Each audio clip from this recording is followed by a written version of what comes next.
আপনারা জানেন যে জুলাই ঘোষণাপত্র যেটি সরকারের দেওয়ার কথা ছিল, আওয়ামী লীগ নিষিদ্ধের আন্দোলনের প্রেক্ষিতে 30 কার্যদিবস বলা হয়েছিল, সেই 30 কার্যদিবস পার হয়ে গিয়েছে, কিন্তু সরকার কোনো ধরনের উদ্যোগ আমরা দেখিনি। এই জুলাই ঘোষণাপত্রের দাবিটি ছিল যারা অভ্যুত্থানকারী ছাত্র নেতৃত্ব তাদের পক্ষ থেকে এই দাবিটি এসেছিল যে জুলাইয়ের ঐতিহাসিক প্রেক্ষাপট, সাংবিধানিক স্বীকৃতি, শহীদদের মর্যাদা ইত্যাদি নিশ্চিত করার জন্য আমাদের এই জুলাই ঘোষণাপত্রটি প্রয়োজন।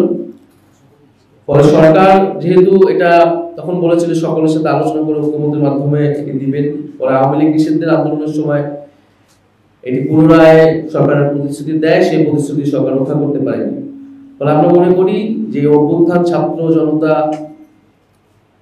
করেছেন এবং এই ঘোষণাপত্র আমরা ছাত্র জনতাকে সাথে নিয়ে তাই 3রা আগস্ট এই ছাত্র জনতার জুলাই ঘোষণাপত্র এবং ইশতেহার কর্মসূচি রাখছি। সারা বাংলাদেশের মানুষের আকাঙ্ক্ষা, তাদের প্রত্যাশা শুনে তাদেরকে সাথে নিয়ে আমরা 3রা আগস্ট শহীদ মিনারে ছাত্র জনতার জুলাই ঘোষণাপত্র এবং ইশতেহার পাঠ করব এবং 5ই আগস্ট আমরা ছাত্র জনতার মুক্তি দিবস উদযাপন করব।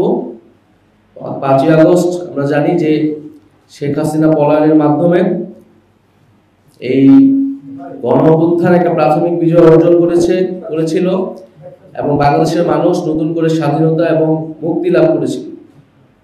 ফলে সেই মুক্তি উদযাপনে আমরা 5ই আগস্ট ছাত্র জনতার মুক্তি দিবস উদযাপন করব।